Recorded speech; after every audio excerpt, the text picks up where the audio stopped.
Hey everyone, ready for another deep dive. Today, we're going to be looking at the Rams and Saints game from December 1st.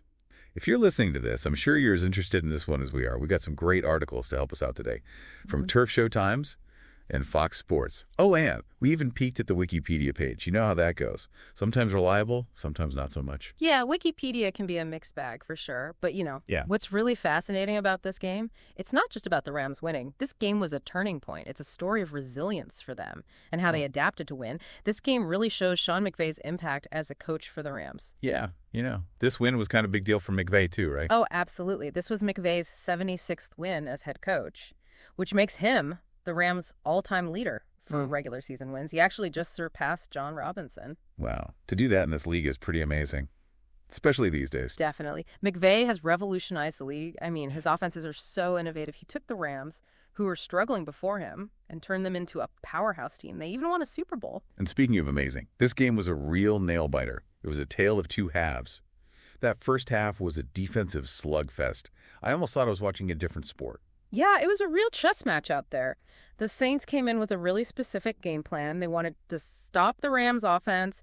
They were mixing up their coverages, really keeping Stafford on his toes. It forced him to make decisions quickly. Okay. And honestly, it worked, at least for the first half. You're telling me I was starting to get worried. I mean, a McVay-coached Rams team getting shut out the first half, that's almost unheard of. Right. It was definitely a surprise. The Rams only had 23 plays in the first half, compared to the Saints' 40. But the Rams' defense held strong. They bent but didn't break. The Saints only scored 2 field goals, so at halftime it was 6-0. Saints were winning. Okay, so not the start the Rams were hoping for. But then they come out in the second half. Yeah. And it's like a completely different team. I know, right? Whatever McVay said at halftime, it worked. What happened in that locker room? Well, they came out energized, and their opening drive in the third quarter was just beautiful to watch. 70 yards over 10 plays, and it ended with a touchdown from Kyron Williams. Yeah, that was such a great run.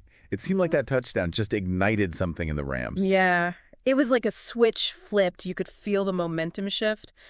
Williams had a breakout game that day. He ended up with 104 rushing yards on only 15 carries. Wow. And that 4-yard touchdown run, it really got their offense going. So Williams got things going, but Stafford really turned it on in the second half too. Oh, yeah. He finished with 243 passing yards and 2 touchdowns. But it wasn't just about the numbers. It was about his leadership. What do you mean? Well, they came out at halftime after a scoreless first half. The pressure was on, and Stafford really rallied the team. So what changed for Stafford? Was it McVay's play calling? Did Stafford just change his mindset? Well, McVay definitely made some adjustments at halftime. They simplified the play calls and focused on getting the run game going with Williams, and that opened things up for Stafford. Yeah, that 46-yard completion to Demarcus Robinson late in the third quarter, that was a huge moment. Oh, absolutely. That play shifted the momentum completely, and it set up Robinson's touchdown at the start of the fourth. Which gave them the lead. Exactly. Robinson was crucial to their scoring drives. And it wasn't just him. Puka Nacua also had a 7-yard touchdown reception in the fourth quarter. Stafford connected with Nacua, and that gave the Rams the winning edge. Yeah, Nacua had a great game. 5 receptions for 56 yards. Yeah. And that crucial touchdown. But of course, it wouldn't be a Rams game without a little drama. The Saints fought back Yeah. and tied the game at 14-14. I was on the edge of my seat. Yeah. It was a real back-and-forth battle. You could feel the tension in the stadium. Both teams were playing with so much intensity. And then Jordan Whittington returns that kick, 43 yards. And the momentum swings right back to the Rams. Talk about a game changer. Special teams plays are so important. They can really make a difference in a game. That return by Whittington gave the Rams amazing field position and set them up for that winning touchdown. And then that final defensive stand. The Saints got all the way to the Rams' 9-yard line. I thought they were going to tie it. Yeah, that was a close one. It came down to a 4th down play, and rookie Jared Verse came up huge for the Rams. He put so much pressure on Derek Carr that Carr's pass fell incomplete. It was a clutch play by Verse. He's definitely looking like a strong candidate for Defensive Rookie of the Year. That was a crazy moment. Verse has been so impressive this season. He's a force to be reckoned with. And that final play, it sealed the deal for the Rams. They beat the Saints 21-14, a game that will be remembered for a long time, not just for how exciting it was, but also for what it means for Sean McVay and the Rams franchise. It really felt like more than just a win for the Rams. It was a statement game. It showed their resilience and how they can adapt. And of course, It secured McVay's place in Rams history. Mm. What do you think makes McVay so different from other coaches? What's his secret? Well, that's the million-dollar question, right? I think it's a combination of things. He's got these innovative offensive schemes. He's really good at adapting his game plan. And I think most importantly, he knows how to connect with his players and create a winning culture. You mentioned his offensive schemes. What makes them so unique? Well, they're known for being creative and unpredictable. He uses a ton of different formations and personnel groupings, and he's always using pre-snap motions. He's really good at disguising plays. It often looks like one thing. Then when the ball is snapped, it turns out to be something completely different. So he's like playing 4D chess out there. Yeah, something like that. His offenses are designed to create mismatches and take advantage of weaknesses in the defense. He's not afraid to take risks, which keeps the other team on their toes. We saw that in the second half. McVay made adjustments at halftime, simplified the play calling, focused on the run game. Exactly, and it changed the whole game. That's one of McVay's strengths. He can adapt and make adjustments. He's always analyzing the game, figuring out what's working and what's not, and then he makes changes. And we can't forget how he interacts with his players. He seems to have a really good relationship with them. It feels like more than just a typical coach-player relationship. Oh, yeah, for sure. That's so important. Coaching isn't just about the plays. It's about building relationships, motivating your players, creating the right environment. McVay's really good at that. So McVay's impact on the Rams has been huge. But how does he compare to John Robinson, the coach whose record he just broke? It's an interesting comparison. Robinson coached in a different era. It was a different game back then. Right. Robinson led the Rams to 5 straight NFC West titles and a Super Bowl appearance. Yeah. His teams were known for being tough. They had that ground chuck offense. Exactly. Robinson knew how to build a strong running game. His teams were physical and tough.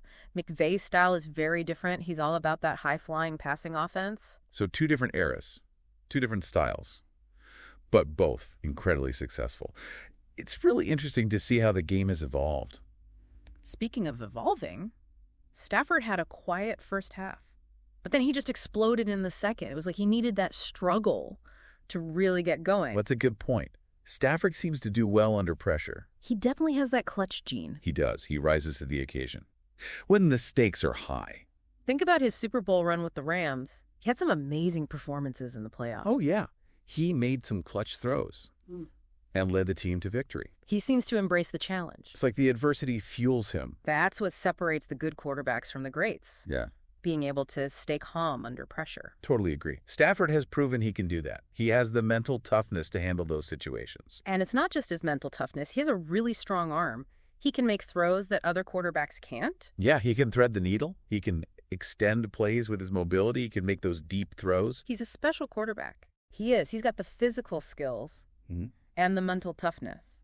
He's a dangerous weapon for the Rams. And he's got some great weapons around him, too. Yeah. Williams, Robinson, Nakua. They all played a big role in this win. Yeah, they do have a good mix of talent. Veterans and young players. They've got playmakers all over the field. It's interesting, though. They still struggle in the first half. Yeah. Even with all that talent. Right. That shows how effective the Saints' defense was. They really disrupted the Rams' rhythm. They did. They mixed up their coverages and disguised their blitzes. Stafford never knew what was coming. It was really something. To see how the Rams adapted the second half, they simplified things, went back to basics. Focused on the run game. Yeah, they went back to their strengths. It was like they just needed a reminder of who they are as a team. It definitely neutralized the Saints' strategy. Kyren Williams running the ball, opened up the passing game for Stafford. They were able to control the tempo of the game. And you can't forget about special teams. That kick return from Whittington, that was huge. Yeah. Absolutely. Special teams can be so important. They can change the whole momentum of a game. That return gave the Rams great field position, and it set them up for the win. It makes you wonder, if the Saints had stopped that kick return, would the outcome have been different? Maybe. It's hard to say. Every play in football can be a game changer. That's true. Speaking of game changers, Jared Verse. That final defensive stand, the pressure he put on Carr, that was incredible. Verse has been amazing this season. He was a rookie coming into this season, and he's already making a huge impact. He's a real disruptor on that defensive line. So this win was big for the Rams. They're 6-6 now. Their playoff hopes are still alive. The Saints, on the other hand, they're 4-8. It's looking tough for them. This game really had an impact on both teams. For the Rams, it was a must-win. They showed a lot of grit. And they're going to need to keep playing like that if they want to make the playoffs. And for the Saints. Well, they're going to need to win a lot of games and get some help from other teams if they want to make the postseason. So we've talked about the key plays, the coaching decisions, the individual performances. But the big question is, can the Rams keep this up? Can they become a real contender in the NFC? It's hard to say for sure. They've shown they can be a great team. Right. But they need to be consistent. Consistency is key. If they can find a way to play at this level every week, then they have a chance. They could definitely be a force to be reckoned with. Well, only time will tell. It's going to be an exciting finish to the season, that's for sure. The NFL is always unpredictable. That's why we love it. That's right. So there you have it, our deep dive into the Rams versus Saints game.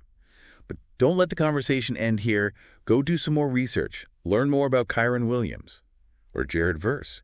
Maybe even dive into the history of the Rams and compare McVay to John Robinson. There's always more to discover. So keep diving, and we'll catch you on the next one. Today is your lucky day. Today is the day that our $3 website works for you, paying you directly to your PayPal daily. Imagine $3 ongoing continuous payments to your PayPal account. Imagine falling asleep and waking up to $300 in your PayPal account. How would this make you feel? How could this help you? What bills could you pay?